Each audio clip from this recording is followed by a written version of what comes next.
അച്ഛന്റെ അമ്മയുടെ കൃഷിത്തോട്ടത്തിന്റെ കുറച്ച് വിശേഷങ്ങൾ കണ്ടാലോ? കമോൺ. അപ്പൊ അധികം സാധനങ്ങളൊന്നും ഇല്ല, കുഞ്ഞു തുടങ്ങിയിട്ടേ ഉള്ളവർ സ്റ്റാർട്ടിംഗ് സ്റ്റേജിലാണ് കൃഷിയുടെ. അപ്പൊ അത് തന്നെ കപ്പയ്ക്ക നിപ്പുണ്ട്, പിന്നെ കുറെ മിന്റ് ഐറ്റംസ് അങ്ങനെയൊക്കെ ഉണ്ട് കേട്ടോ. അതൊക്കെ നമ്മളുടെ നാരങ്ങ വെള്ളത്തിലൊക്കെ ഇട്ട് കുടിക്കുമ്പോൾ നല്ല മണമാണ്. പിന്നെ പാഷൻ ഫ്രൂട്ട് ഉണ്ട്, ഇങ്ങനെ ഈ ഒരു കളറിലുള്ള പാഷൻ ഫ്രൂട്ട് ആട്ടോ ഇവിടെ. പിന്നെ അലോവേര, പിന്നെ ഒരു പേരയുണ്ട്, തായ്വാൻ പേര എന്ന പേര്. അത് കുഞ്ഞാകുമ്പോഴേ ഇഷ്ടം പോലെ കാപിടിക്കും. നമ്മൾ ഓൾറെഡി ഒരുപാട് പറിച്ച് കഴിച്ചു, ഇപ്പോഴും ഒരുപാട് നിപ്പുണ്ട്. പിന്നെ തക്കാളി, ഈ തക്കാളിയുടെയും ഇങ്ങനെ കൃഷി ചെയ്യുന്നതിന്റെ പ്രശ്നം എന്ന് വെച്ചാൽ ഇവിടെ കുരങ്ങന്മാർ വരും. കുരങ്ങന്മാർ വന്ന് ഇന്ന് പറിച്ചിട്ട് തൈ കിടക്കുന്ന ഫുള്ള്. അതുകൊണ്ട് അമ്മ എന്താ പഴുത്തതൊക്കെ അങ്ങ് പറിച്ച് മാറ്റുമായിരുന്നു ചെയ്യുന്നത്. ഇന്ന് അതുകൊണ്ട് ബ്രിഞ്ചോളും ഒക്കെ അതുങ്ങൾ പറിച്ച് കഴിച്ചിട്ട് പോയി, അതുകൊണ്ട് എല്ലാം പോയി. പിന്നെ ഇത് നമ്മുടെ ബജിമുളകാണ്, അതൊക്കെ പിടിച്ചു വരുന്നതേ ഉള്ളൂ.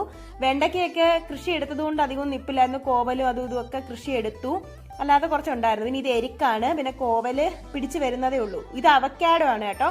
ഞാൻ നിങ്ങൾ വയനാട്ടിൽ നിന്ന് പോയി കൊണ്ടുവന്ന ഈ അവക്കാഡോ ആയാലും ഏലമായാലും. പക്ഷെ ഇവിടെ തണുപ്പിന്റെ പ്രശ്നം ഉള്ളതുകൊണ്ട്, കാലാവസ്ഥയുടെ ഇതുള്ളതുകൊണ്ട് ഇതുവരെ കായൊന്നും പിടിച്ചിട്ടില്ല, ഏലത്തിലൊന്നും പിടിച്ചിട്ടില്ല.